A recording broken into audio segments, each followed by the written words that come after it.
हाँ जी, welcome back. कैसे हो आप सब? मैं हूं गौरव काबरा। एक बार फिर से आप सबका बहुत बहुत स्वागत है हमारे यूट्यूब चैनल पे। सीएमए फाइनल के एग्जाम्स हैं दिसंबर में, जो कि अब शुरू ही होने वाले हैं। एंड एसएफएम का पेपर भी बहुत ज़्यादा दूर नहीं है। एसएफएम के पेपर का 12 तारीख यानी 12 दिसंबर को एग्जाम है। एंड जाहिर सी बात है, इस पेपर को लेकर के काफ़ी चिंता और काफ़ी सारी प्रॉब्लम्स से आप घिरे हुए ऑलरेडी हो। मैंने मैराथन वगैरह लेकर के सब कंप्लीट कर दिया है, एमसीक्यू का भी मैराथन ले लिया, तो हमारी तरफ से जो भी डिलीवरेबल्स थे सब कंप्लीट हो गए। Enrolled students and also YouTube family, इन सबको फाइनल टिप्स देना चाहूंगा कि एग्जाम में फाइनल जो आपको 1.5 डे या कुछ केसेस में जब आप बोथ ग्रुप दोगे तो 0.5 डेज को आप किस तरह यूटिलाइज कर सकते हैं इन ऑर्डर टू रिवाइज, तो उसका एक रिविजन प्लान आपके सामने आ गया है। At the same time I am also going to tell you कि एग्जाम में कब किसको अटेम्प्ट करना है, यानी कौन से क्वेश्चन को कब अटेम्प्ट करें ताकि आपको मैक्सिमम बेनिफिट देखने को मिले। तो उसके ऊपर मैं भी बात करेंगे। ज्यादा टाइम आपका लूंगा नहीं, फटाफट डिसाइड करते हैं और देखते हैं। और सबसे पहले रिवीजन प्लान हम अगर देखें ना, तो मैं सबसे पहले डिस्कस करता हूं फॉर सिंगल ग्रुप कैंडिडेट्स, यानी जो सिर्फ ग्रुप 3 दे रहे हैं। मेजॉरिटी बच्चे यही होते हैं, दोनों ग्रुप देने वाले थोड़े कम होते हैं, हालांकि उसके ऊपर एक ही मिनट में आ जाएंगे।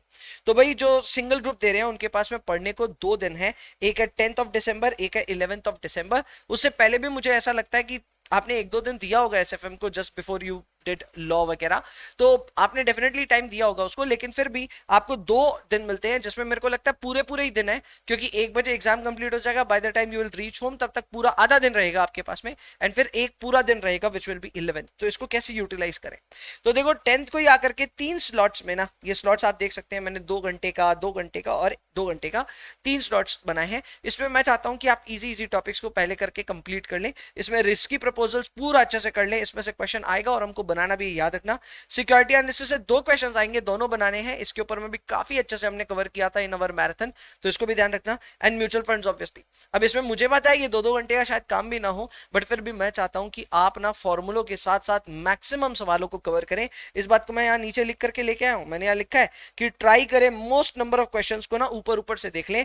कोई भी टाइम आपके पास कैलकुलेशन करने का नहीं है, आप कैलकुलेटर पे भी कैलकुलेशन शायद नहीं कर पाओगे। हल्की फुल्की करनी है, एक आधा सवाल में तो कर सकते हैं, बट इन मोस्ट केसेस आप देखो, पैटर्न पकड़ो, कौन से सवाल को कैसे बनाया गया है। खास करके चैप्टर्स लाइक पोर्टफोलियो, सिक्योरिटी, इन सब में बहुत इंपॉर्टेंट होता है कि सवाल के साथ आप उसका स्ट्रक्चर देखिए कि ये सवाल बनेगा कैसे, क्योंकि अगर वो याद रह गया तो एग्जाम में आपसे क्वेश्चन बनेंगे।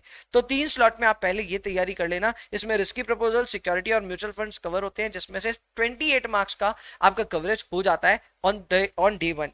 फिर आता है डे 2, जिसमें अपने को बाकी सारा काम करना है। इसमें भी बड़े हौले हौले हो जाएगा, you will have a lot of time. पहले 2 घंटे सुबह उठ करके कैपिटल बजटिंग कर लो, फिर अगले 1.5 घंटे में आप लीजिंग कर लो, फिर 3 घंटे में आप पोर्टफोलियो कर लो। It's a relatively bigger chapter, तो जाहिर सी बात है इसमें थोड़ा ज्यादा टाइम लगेगा। एंड 5 बजे से 7 बजे तक डेरिवेटिव्स, 7:30 से 9:30 फॉरेक्स कर लो, यानी कि आप पूरा प्रैक्टिकल प्रैक्टिकल सब करके कंप्लीट कर लो। उसके बाद अगले दिन सुबह उठ करके 6 से 9 वाले टाइम पे थोड़ा बहुत थ्योरी और एमसीक्यू देख लेना। इसमें थ्योरी अगर आपका पहले देखा हुआ है तो बहुत अच्छी बात है, लास्ट टाइम पे मत देखना, ठीक है? अगर पहले किया हुआ है तो अच्छी बात है, लास्ट टाइम पे मत देखना। हालांकि मेन फोकस देना एमसीक्यूज पे, क्योंकि अगर आपने एमसीक्यू अच्छे से फोकस किया राइट बिफोर एग्जामिनेशन, खास करके जो हमने बुकलेट्स आपके साथ शेयर करी है उसमें आंसर्स हमने बोल्ड कर रखे हैं, तो उसको आप स्क्रॉल कर करके जाना। एग्जाम से पहले वो स्क्रॉल किए हुए अगर आंसर्स याद रहेगा और उसमें से कुछ फंसा, तो आपको पता आपको किसको याद करना है, तो वो बड़ा मजा आएगा। इसीलिए एमसीक्यूज को सुबह उठ करके जरूर से 2 से 3 घंटे देने की चेष्टा करना। अब आते हैं अपने बोथ ग्रुप वालों के लिए। बोथ ग्रुप वालों के लिए बहुत डिफिकल्ट सिचुएशन है, क्योंकि उनके एग्जाम्स लगातार ही चल रहे हैं। अब लगातार चल रहे हैं तो आपके पास में वो एक दिन का टाइम ही नहीं है। तो ऐसे में 11th को जब आप अपना एग्जाम देकर के आएंगे, जल्द से जल्द घर पहुंचिएगा और 2:30 से 4:30 वाले स्लॉट में रिस्की प्रपोजल और म्यूचुअल फंड्स दोनों को कंप्लीट कीजिएगा। अब यहीं पे आप समझिए कितना कम समय आपके पास में। मैं 2-2 घंटे के स्लॉट दे रहा हूं उनको जिनका सिंगल ग्रुप है, बट आपको 2 घंटे के स्लॉट में 2 चैप्टर्स भी दे रहा हूं, तो ये एक थोड़ा क्रिटिकल पॉइंट है। इसके बाद में 5 से 8 3 घंटे के समय में आप सिक्योरिटी और पोर्टफोलियो कंप्लीट करें।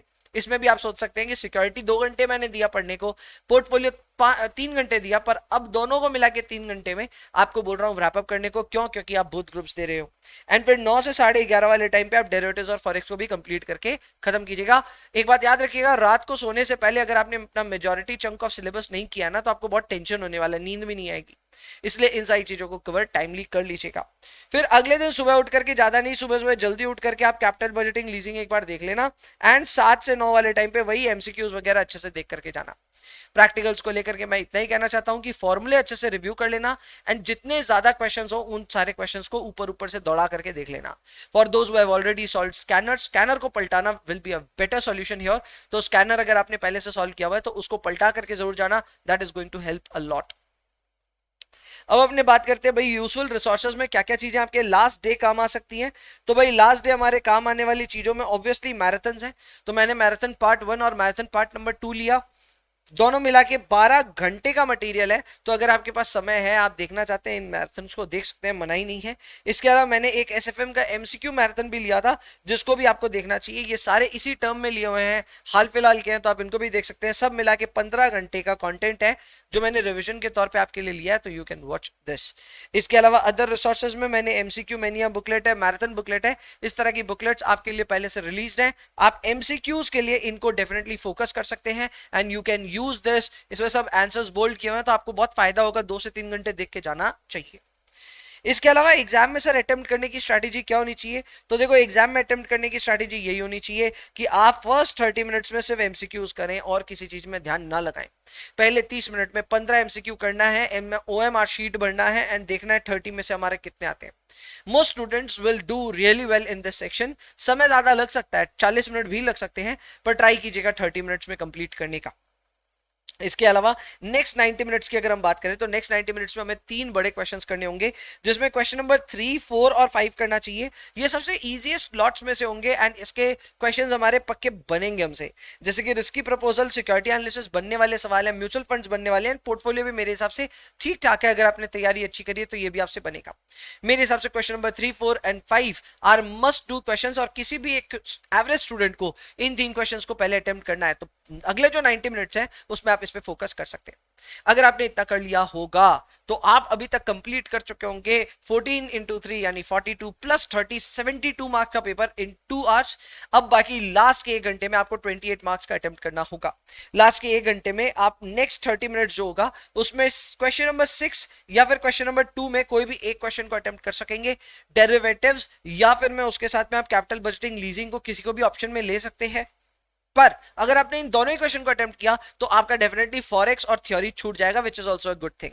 तो ये आपके पास ऑप्शन है, आप डेरिवेटिव्स और कैपिटल बजटिंग और लीजिंग में कोई एक को ऑप्शन बना करके कर सकते हैं। इसमें मैंने इन दोनों को ऑप्शन इसलिए दिया क्योंकि कैपिटल बजटिंग, लीजिंग भी ना काफी नंबर ओरिएंटेड है, तो इसमें भी नंबर कटने के चांस होते हैं। एंड डेरिवेटिव्स इन जनरल सबको थोड़ा हार्ड लगता है, तो यहाँ पे भी नंबर कटने के होते हैं। तो इन दोनों में आप अपना चॉइस ले सकते हैं, आप इनमें से कोई भी अटेम्प्ट करें।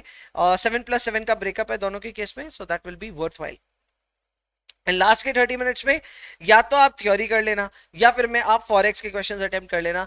All boils down to the fact कि आपको फॉरेक्स कितना आता है कितना नहीं आता है। अगर फॉरेक्स अच्छे से आता होगा तो आप क्वेश्चन नंबर 7A और 7B को अटेम्प्ट करना, 7+7 का ब्रेकअप रहेगा। नहीं तो थ्योरी अटेम्प्ट करना, थ्योरी में ब्रेकअप रहेगा 5+5+4 का।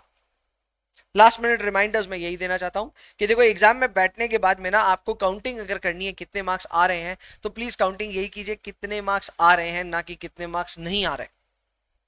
पॉजिटिव एटीट्यूड रखिए, ये पता करिए कि आपको क्या आता है, ना कि ये पता करें भाई ये भी नहीं आता, ये भी नहीं आता, ये भी नहीं आता। ये मत देखिए, जो जो आता है आप उनको अटेम्प्ट करना शुरू करें। फर्स्ट 50 मार्क्स अगर आपने ठीक से अटेम्प्ट कर लिया, आपको एग्जाम में कोई फेल नहीं करा सकता।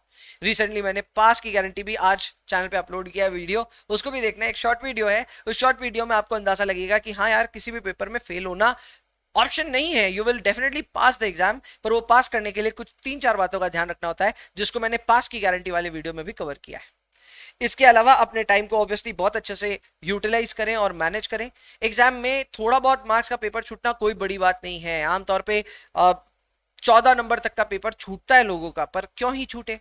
अपने ट्राई करेंगे कि अपने अच्छे से टाइम मैनेज करें, अच्छे से टाइम मैनेज करके हम अपना पूरा ही पेपर सॉल्व कर लें। हाँ, एक्स्ट्रा अटेम्प्ट करने का कोई फायदा नहीं है। एक्स्ट्रा अटेम्प्ट करके अपना बेकार में टाइम जाया ना करें, और थ्योरी बेकार में कुछ भी गार्बेज भर करके भी मत आए, मार्क्स नहीं मिलते। इसके अलावा अपना ऑब्जेक्टिव यही है भैया, पास करना है एग्जाम। ये चीज हमेशा ध्यान रखना।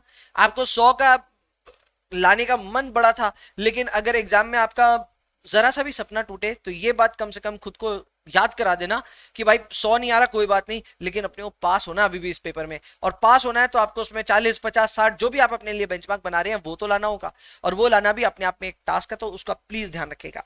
And finally be confident. मेरे हिसाब से ये बिगेस्ट ड्राइवर ऑफ सक्सेस है। मैं ये पहले भी बोल चुका हूं कि ओवर कॉन्फिडेंट बच्चा भी अंडर कॉन्फिडेंट बच्चे से बेटर है।